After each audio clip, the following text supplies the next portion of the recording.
Welcome everybody to the session, All in Good Company. How do we build coalitions to support shared mobility? My name is Álvaro Villagran. I'm a program manager at the Shared Use Mobility Center. For the benefit of our visually impaired participants, let me describe how I appear on the screen. I'm an Hispanic man with light skin, dark hair and beard, wearing a white shirt. It is my pleasure to introduce you to three panelists for these conversations on partnerships and coalitions. Today, we welcome Bethia Burke, President of the Fund for Our Economic Future, Herr, Executive Director of the North American Bikeshare Association, and Shin-pei Tsay, Global Head of Cities and Transportation Policy at Uber. Their full bios are available at the Summit website if you want to check them, and we thank them all three for joining us today. I invite Sam to launch a conversation. Sam, the floor is yours. Sure, thanks, Alvaro, and really great to be here with Shin-pei and Bethia today. And really, I was curious just to start. I'll introduce myself a little bit more maybe, and then we'll start. So I have short brown hair, brown eyes. I'm wearing ridiculously large over-ear headset, and a black button-up collared shirt. And as Alvaro said, I'm executive director for the North American Bikeshare Association, even better known as Napsa, and we are a nonprofit membership-based industry association for all of shared micromobility, and we connect public-private, nonprofit members and stakeholders in the shared micromobility sector to support, promote, and enhance shared alternatives to traditional transportation. So that's what we do. We are dedicated to providing resources, education, advocacy for shared micromobility, and importantly, creating spaces for the industry sectors to convene and empower each other. So that's just very briefly who Napsa is.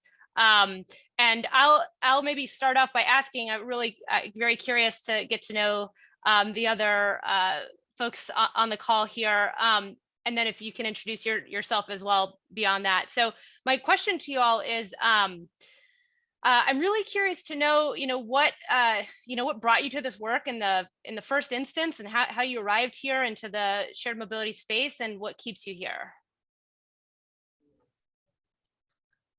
I'll pick up that one. I'm Shin-pei Tsay, Global Head of Cities and Transportation Policy at Uber. So wonderful to be a part of this conversation. And I'm an Asian woman with my hair back in the ponytail and wearing a tie-dye outfit. So I'm just to answer Sam's question, because I think learning about, thinking about the social systems and the political systems and how we want to change them, how we approach this work and where we come from is so important. We need all these, I think that, the diversity of perspectives is key to making this work happen. So I actually got into transportation because I was really interested in public space, and transportation was one area that seemed to inform the seemed to shape public space significantly. I also, while I was at a bicycle advocacy organization, I was at Transportation Alternatives, I started to redesign intersections and all those things. And every single time we had a redesign, we needed a campaign. And every time we had a campaign, it was this enormous amount of work for everyone on the ground. And after, I think, 3 or 4 campaigns, it's like, that's enough. We need to change the policy. And how do you create policy change for these very kind of detail type of changes, but that are, I think, quite impactful in terms of human experience. Moved into that world, into policy, and now I was a transit advocate, was at Transit Center, was at a urban design firm, taught urban design, and I'm trying to bring together these threads of these are stepping stones, I would say, in my life, of policy design, and I would say governance. How do those things happen?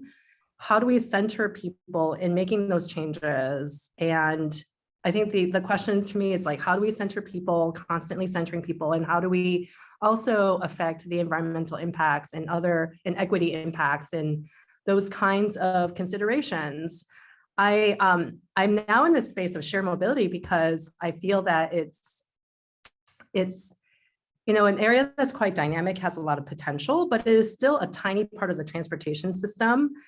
And I think that everyone at this conference probably well recognizes that private car driving is the predominant form of travel and mobility. And it has quite a number of negative impacts. And so I'm really interested in how we can all together start to chip away at that domination.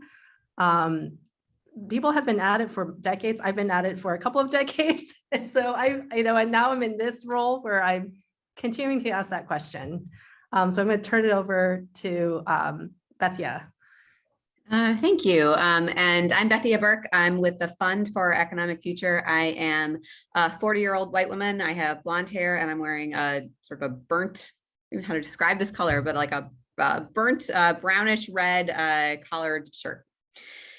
To your question, Sam, of how I got into the shared mobility space and what keeps me here, I was trying to think of how I could make a long story shorter, and I don't know that I'm going to succeed. So fair warning, it's a little circuitous. My organization is this thing called the Fund for Our Economic Future. We are based out of Northeast Ohio, which covers the metropolitan areas of Cleveland, Akron, Canton, and Youngstown, and is about an 18-county footprint. The work that we do is focused on inclusive economic growth. And so we think about what matters and what works to drive to a more equitable outcomes.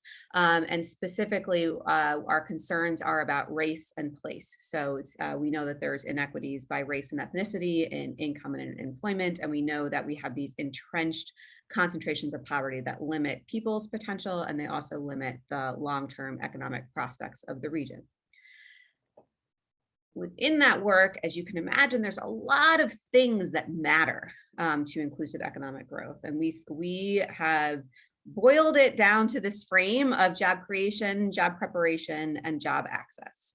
And so we advance strategic thinking, we do some funding of some projects, we do research, we do issue awareness building around these areas of job creation, job preparation, and job access. Big picture. And then within our job access work, we worry about two things. Really, it stems from this challenge of land use, and Northeast Ohio is a no growth sprawl region. We've had decades of more and more consumption and urbanization of land, but with a stagnant population and a flat economy. So that means that people and jobs are further and further apart from one another. So we're worried about two things. One is how to push on that long-term trend and try to get redevelopment, business growth, attraction, expansion to happen in existing places rather than in new developments, because we have plenty of land that's already been urbanized. So shifting the patterns to bring jobs closer to people, but also to recognize that the way that growth has happened mean that people and jobs are really disparate, and that we simultaneously need to think about getting people closer to jobs. And so this is how I come to this work, is this frame of people to jobs. And that within people to jobs, that we were pushing up against some existing sort of preconceptions of the world. So one is this idea that the only two ways to get around are if you own your own car or if you take a 64-passenger bus somewhere. The first is really expensive, and the second can be really expensive in terms of time for people. We have areas where there are growing jobs that are pretty disconnected from urban cores, and it can take somebody 89 stops, 90 minutes, and 2 transfers to get one way to work. That's maybe only $5, but it's also a really a drain on a person's time. And so this reality that people can't get around within the existing system shows up as a workforce issue in our area. What you see on the other end, a lot of our companies don't see the transportation issue. What they see is a person not showing up for work on time. And so our work in this space has been around trying to break that norm. We launched this thing called the Paradox Prize a couple of years ago. And it was intended to break this no job, no car, no job paradox that too many of our residents face. And it was also intended to lift and change the discussion about what is mobility across the region. So I'm in Ohio. There exists a perception that transportation and issues around transportation are an urban challenge, and we are in a rural-dominated state legislature. In fact, everybody needs transportation of some form to get to wherever they're going. It's just that the means might be different if you're in an urban area, if you're in a suburban area, an exurban area, or a rural place. But that doesn't mean that we don't need to get around. And so this Paradox Prize was it was a $1 million competition to source ideas to try and get people closer to jobs in any place across Northeast Ohio. And really to push on the idea that there are more ways of getting around than owning your own car or riding a bus that's offered through public transportation. So that's how I came to this work, and I stay in it because it still matters. It still matters for our long-term economic health. And Sam, I wonder if you might answer your own question and tell us how you came to this work and what you do. Yeah, I appreciate that. It's been great to hear from both of you. So I actually started in this work because I was a bicycle commuter and transit rider, and in my personal life and to get to my job and everywhere else. And so all the essential goods and services that I need to access. And so I started becoming a community, sort of an advocate in my community for those things. And then that led to some graduate work interested in that same area, and doing research in the area, to becoming interested and engaged in the active transportation sector, which included Bikeshare, and then sort of off to the races. And so that's kind of the doorway in that I've had to this space. And something that I've always appreciated about this space, both in my personal life and then, in my professional career, is that, I clearly am coming from a micromobility lens, but we have always identified and seen that shared micromobility riders are also multimodal. And so this idea of an ecosystem is something that is a trendy word, but also one that I think matters in a lot of ways too, to kind of see this as an ecosystem. And to some of the points that, Shin-pei and Bethia, you both raised, not just an ecosystem around transportation, though that certainly exists, but also an ecosystem in terms of access to jobs. Transportation is always to get you somewhere. And so kind of what is the broader thing? Access to jobs, to opportunity, access to opportunities, also in the sort of ecosystem around, creating more equity and more equitable society. And then also, of course, this idea of climate and being climate stewards, also, doing something about climate change and things like this. And so I guess that's kind of leading me into the second part of the question of what keeps me here. And you both have said this, versions of this as well, which is that there's just so much more to do. And I'm passionate about these issues. It's a very evolving space. It's very, interesting and important. And also there's just so much more to do. And so that's certainly what keeps me here. Can I Go ahead. pick up on that? What more there is? I mean, there's so much more to do, right? And I'm curious, I love the perspectives that you bring to this work. What do you think is missing these days? I mean, Bethia, you really are looking at it from this like job home kind of mismatch, right? And really that work opportunity. And Sam, thinking about, also that you started from the commute, that was also about opportunity. Like, what do you think is missing in making those changes, like moving the needle to create the ecosystem? It's really hard, right?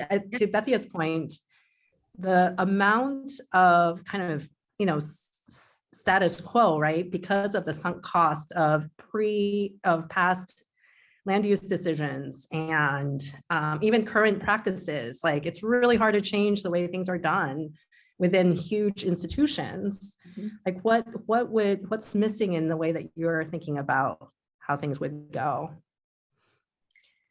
I can go ahead and jump in first. Yeah. Okay. Yeah. So I love this question. I've been doing some thinking and about this. This is definitely not an exhaustive answer, but definitely these are some things I've been thinking about. So The first is who's not at the table. And I think that we could do a better job, or at least from where I sit in sort of the transit and mobility space, casting a net wider in the equity and climate space, for example, spaces really. And so, we kind of get the edges, and I think we're getting better and better at that. But I think there's a lot more ground to cover that would enable us to incorporate more perspectives, possibly see ourselves a little bit differently, and have some aha moments that would, help kind of move the needle. That's one thing I've been thinking a lot about lately. Another one I've been thinking a lot about lately is a more inclusive attitude towards car ownership and culture. And so, likely the least likely sort of advocate or ally potentially in the space that one might think I would mention, but I actually think that that may provide some inroads that we really haven't used. There sometimes can be this us and them attitude, but I wonder if that's kind of the gap that does need to or could be a big opportunity in that gap that we haven't really yet approached to really kind of close that gap in terms of working with, and might be a very tough thing to do, but also might be a more creative approach.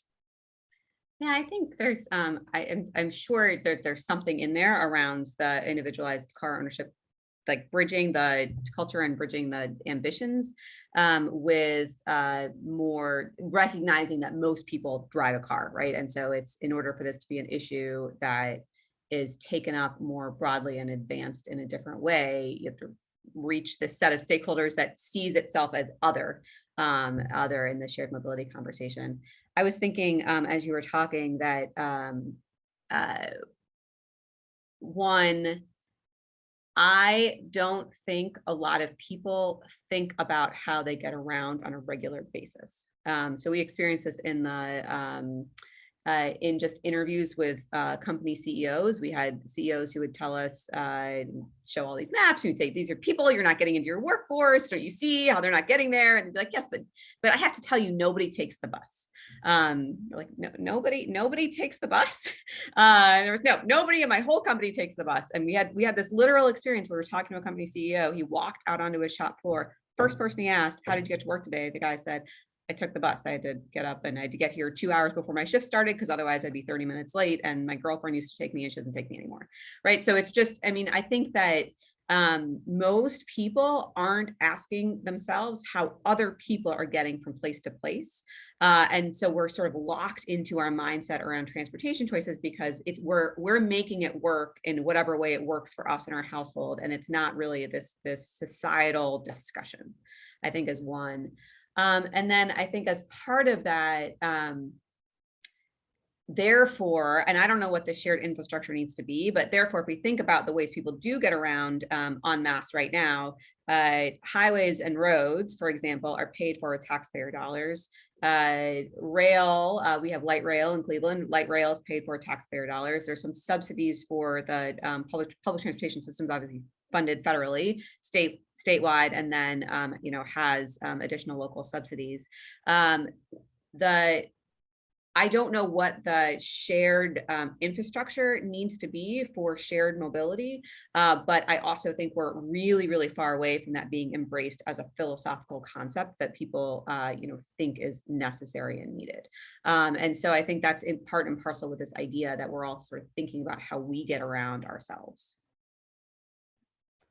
Yeah, I really, a lot of what you both said resonates with me. I feel that there's both kind of singular, ideas of how people get around, especially by decision makers. And I mean, I remember talking to someone who was an executive at one of the country's largest transit agencies. And he said he was the only one that took the subway to work. All the other executives drove their cars. So I think that, the decisions and the power structure around transportation doesn't match the actual users of the system. And then you get this, these mismatches.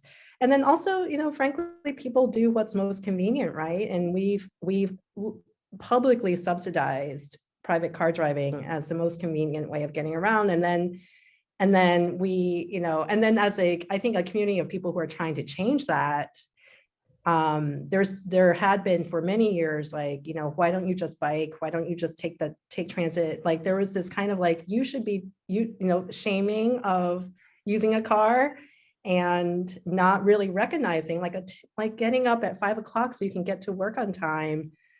So you can catch that one bus that comes once an hour is a ridiculous expectation when everything else is set up around a very, very convenient mode, so long as you can afford to carry the cost of owning a car.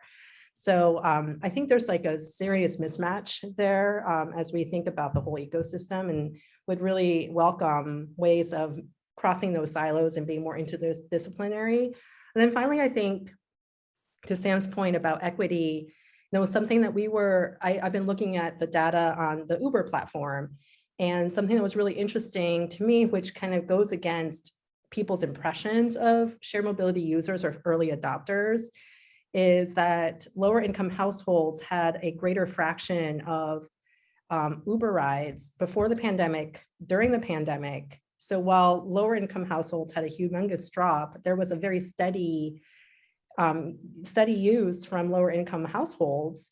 And I imagine it was because many of them work in essential jobs. They had to get to work. Transit service was, for safety reasons, cut back during the pandemic. And this was insurance. It's still such a small amount of all the trips ever taken, but there's just some kind of strange focus, I would say, on, or like disproportionate focus on, maybe the disruptive elements of the ecosystem.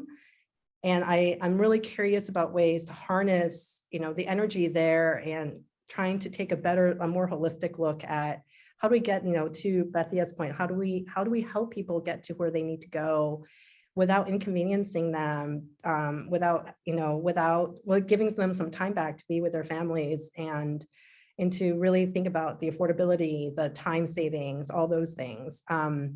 So I think there is like a shift in conversation that's absolutely necessary, and also some maybe tweaks in just, our initial impressions, right, of, just who's on Bikeshare, the early adopters, who's on scooter share, early adopters. I think it goes beyond that now. When you see the enormous gaps in transportation, people want, they're going to use whatever they can use that's convenient if it's available and affordable to them.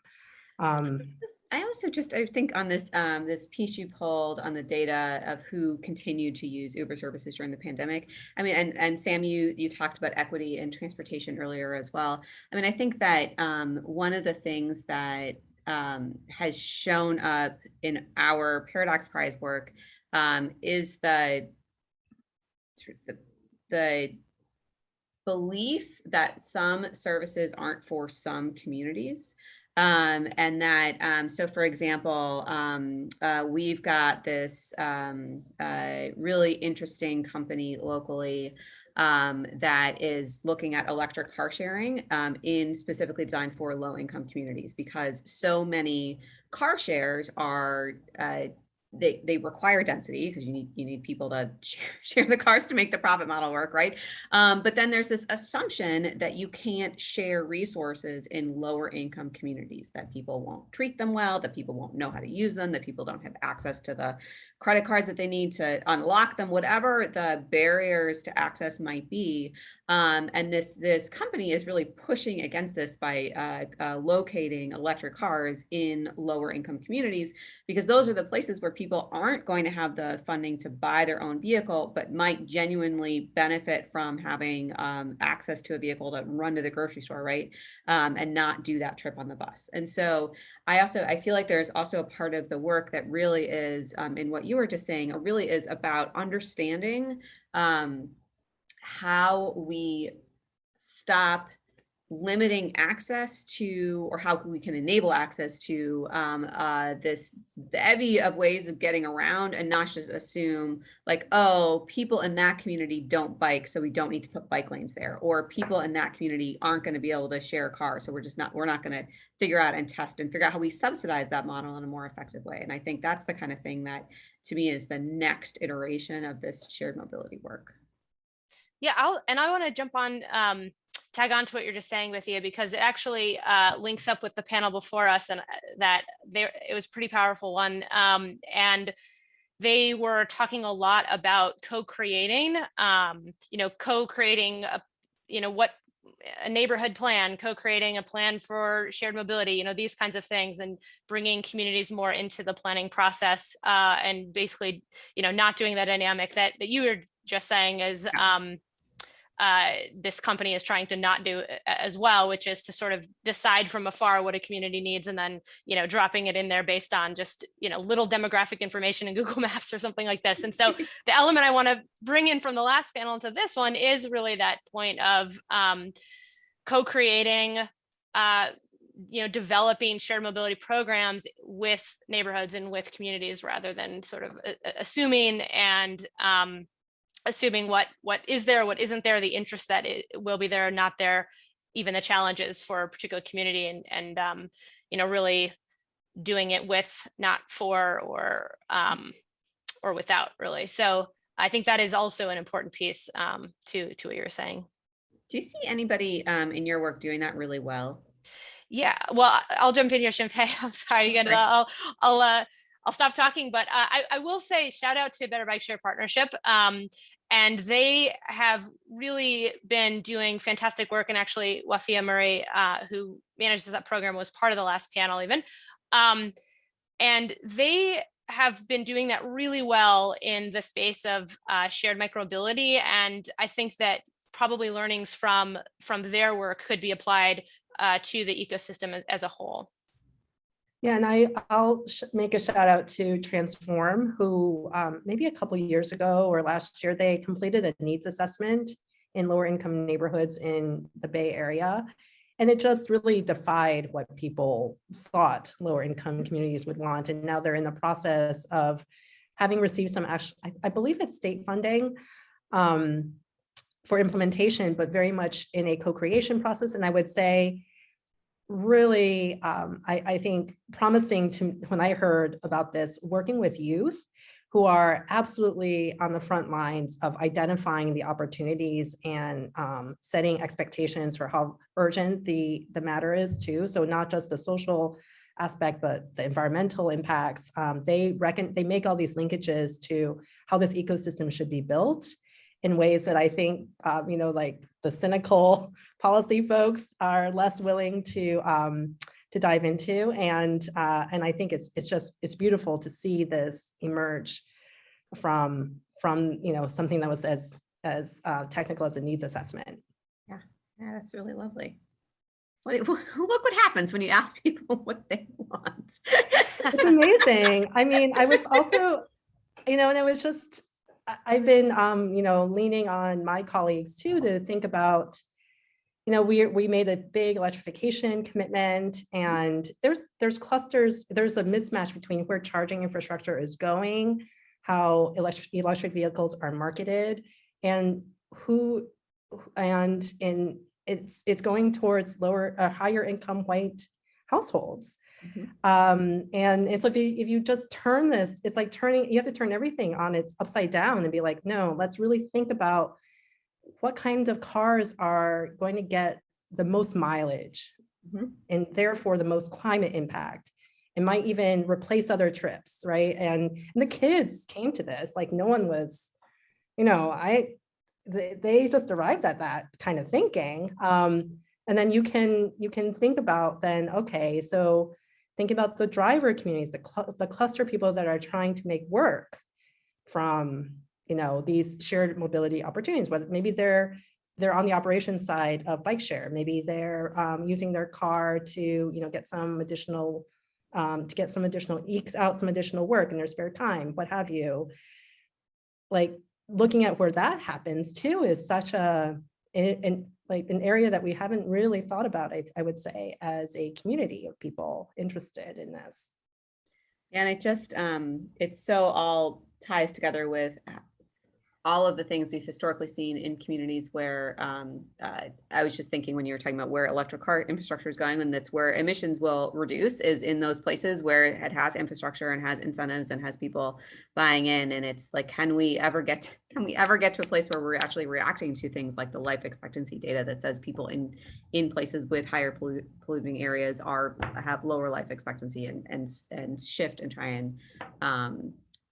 try and use this opportunity for this potential change in both type of vehicle as well as like how we're using them to make people's lives better, right? I mean, like this is the opportunity, I think. There's another great organization that is actually using social determinants of health to deal with, I mean, literally apply the findings in the data to then direct, and advocate for. It's EV Noir, Hybrid Noir. EV Hybrid Noir is a membership organization of Black and Brown EV drivers. And they're sort of their own ambassadors in a way for EV infrastructure in communities that aren't necessarily marketed to. I think that there's a lot of potential in just thinking about, using public health indicators, right? And prevention. I think that's a really great field to find alliances with. I want to jump in with a theme that is sort of under, swimming below this conversation, which I think is really the public-private partnership. And in the examples that, I'm hearing both of you bring up, there is an alignment, it sounds like, with, a private enterprise that is participating actively in creating a social good. And so I wanted to pose a question actually that is about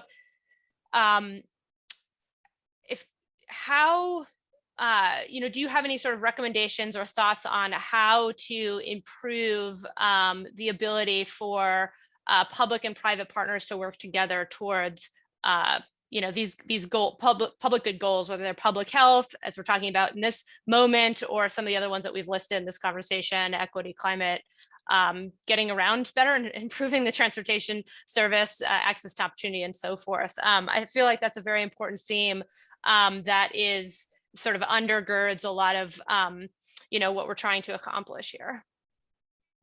Yeah, I would love to hear your thoughts too on this, Bethia, but just to kind of kick it off, I think that there has to be space created where kind of both sides can be rather transparent and make mistakes and be upfront about their constraints. As a tech company and one that is effectively creating a marketplace, there's constraints there that a public sector, the public sector agencies don't necessarily need to deal with in the same way. I know there's, reputational issues and all those things, but I think having some space to kind of be upfront about those challenges with a public agency would be really helpful. And I think similarly, I was on a public commission, having space within that public commission to also, ask questions, like scary questions, and not always get things right. That's really tough. I would say that's even tougher from a public sector perspective. So where do you create that space? This is sort of very thematic in public-private partnership conversations. Like how do you create that space? I also think the cadence of work is quite different. I was in the nonprofit space for 20 years before coming to Uber, and it is so different, and business goals can change, and it's really hard for a public sector partner to understand why those things happen. That's sometimes, and it's hard, right? And similarly, you might, as a private company, invest in a pilot and have election change or what have you, and then suddenly those people are out of office. So creating that consistency ends up being quite important. Those are some initial thoughts, but you might have some more practical applications. I was just thinking about how it's so just think it covers, as you said, private-public partnerships broadly, which then are applied in this space, but applied in many spaces, right? Where I think one of the really important things to get right is that the public sector or whoever is convening the partnership knows what they're asking for. I think that I'm in a lot of spaces where there's thematic conversations. We would like to see more shared mobility, right? And it's like, okay, what, I don't know what those words mean or why you want me and my private sector company to participate. Like, what do you want us to host a spot for people to put their bikes and lock them up? You want us to give you money to build a stop somewhere? You like, what is it that I think you have to know what you're trying to extract, and what might enable or prevent that from happening.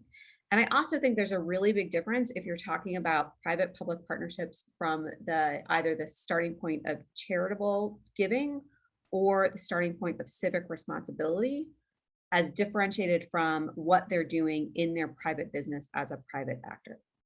And so I think that it is part of corporate responsibility to be a part of the communities where your company is located, or the communities that your company is affecting, if you're a big global tech company, for example, right?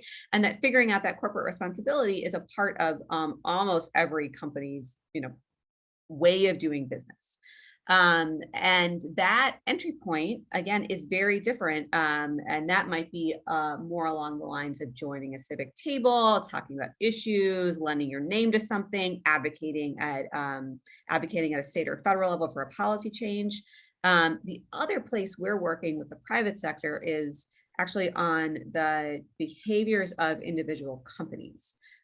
Which is about when, for example, when a company chooses a location, what factors go into that decision.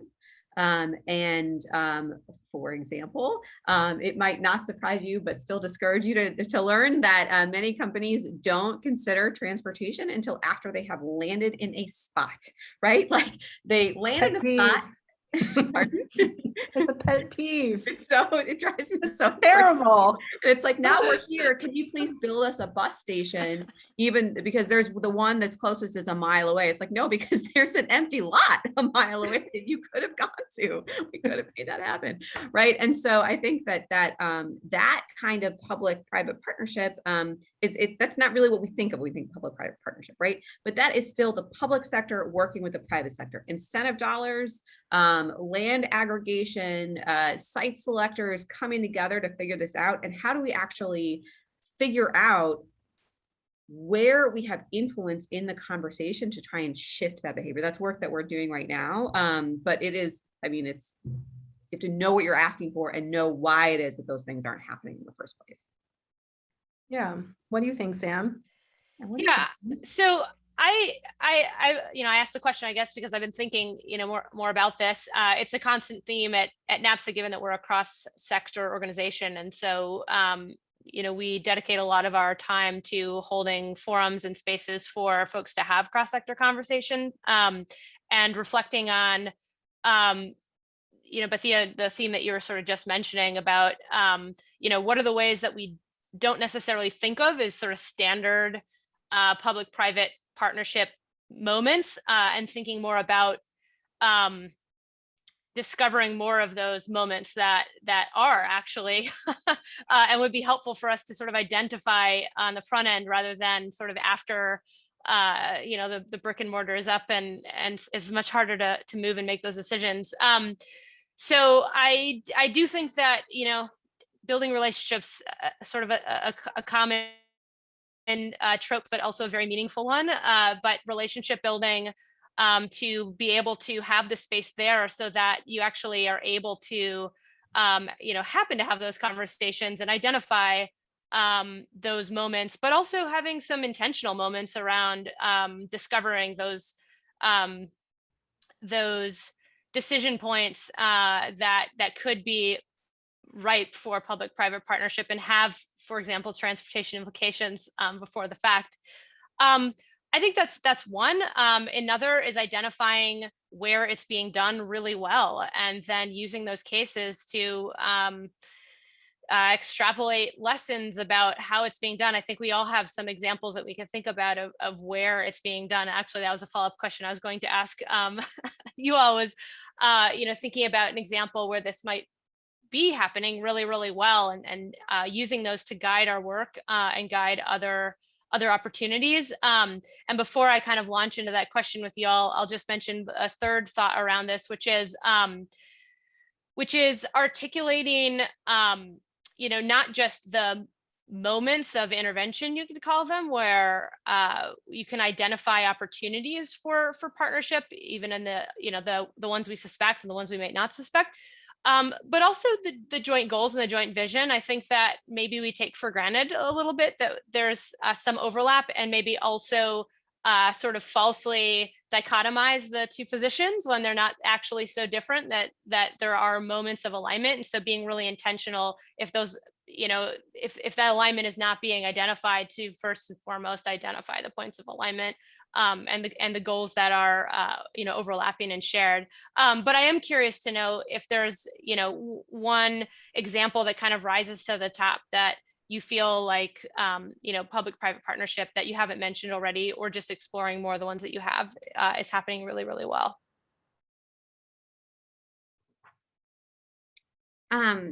Well, Sam, I'd love to ask you to, I'll answer your question, but if you could also maybe share if there are any partners that you work with that you're surprised are important.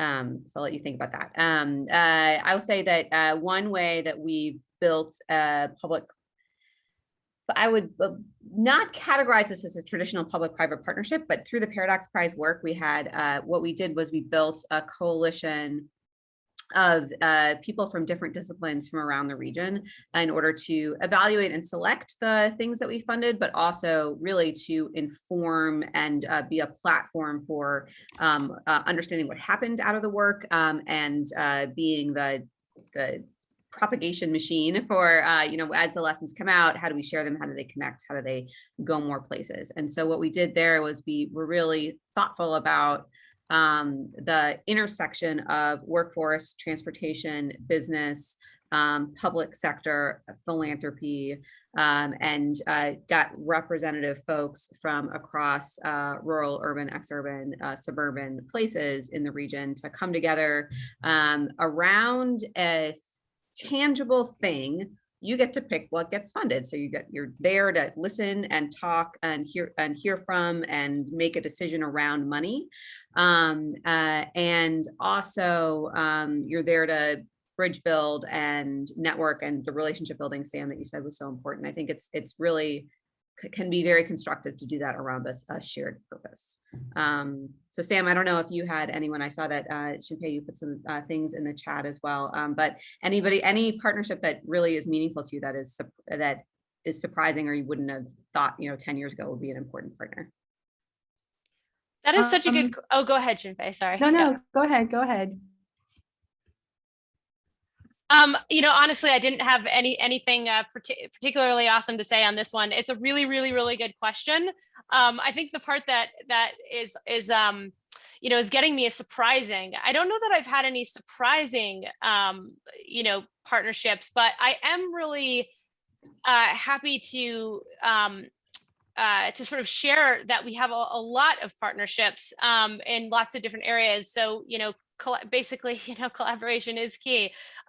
Making sure that the conversations between, for example, Napsa and Tsay are happening, and folks in the bike communities, folks in the transit communities, folks in equity communities, and so forth. So no one's surprising, but I'm going to continue to think on that one, because I think that is a really thought-provoking one. And if I'm not surprised, that's probably saying something.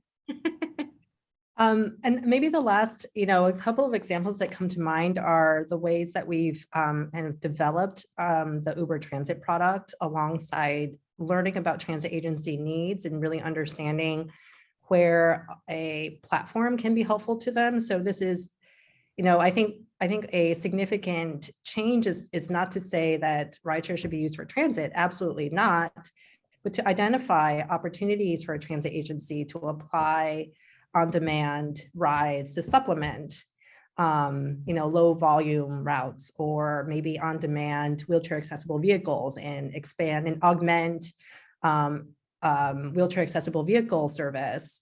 That's really meaningful. And then if you can show cost savings and even contract, on the Uber side, contract out with fleet managers as a possibility, that's really meaningful, I believe, as a public benefit. And we're, and then getting that feedback from the agencies and thinking about ways to improve operations for them, the data insights that they're looking for to help manage. Then there's a kind of virtuous cycle that can be created in terms of product development. So I know it's like far, it's not in every single place, and definitely, we're not thinking it's not about, it's, it's about supplementing public transit and the transit, and really recognizing transit agency operations and needs, and being thoughtful about cost efficiencies for them. So that's one area. And I also do want to say, though, I am really keen to figure out how we get people to stop with, like, developers who are trying to develop big properties or revitalize big parcels, to stop building parking. I just feel that, especially in areas where there is fixed route transit, are like fixed. Yeah, I find this astonishing that this is happening when you think that they're going to come online in 2030 and they're still building parking lots, parking garages. That to me is astonishing. And that to me, I hold as sort of like a North Star, like we should help companies not do that. So, and it's such a, this is one of those places where public-private partnership is so important, because as you likely already know, Shin-pei, like, at least in our case, it's a local zoning problem. They're literally required to have the number of parking spaces that they're building in. And so it's how do you influence the city councils to change the local zoning so that they don't build it as well? Because their companies would tell you, I can't do anything about it. I'm required to do it this way, right? So it's, we're happy to participate, and I'm happy to participate in conversations about what's the alternative plan. How are you going to get people there? All those conversations in partnership with the transit agency, just so we don't create more sunk cost of infrastructure we don't really want in the future. Maybe I'm not being creative enough, and those parking garages will find a repurpose. But anyway, I know we're over time now, but this has been such a great conversation. It was nice talking to you all. And I don't know if we're being, there we go. Moderator's going to cut us off, I think. Thanks you both. Yeah. This has been such a great conversation. It was hard to find a moment to stop you and say, like, hey, no, we need to go, because we could go forever with this conversation. So thank the three of you for this very dynamic, very informative conversation. I have the feeling that a lot of questions remain unanswered, but I think that because they are very good conversation starter for next time. So thank you very much for this great conversation to the three of you.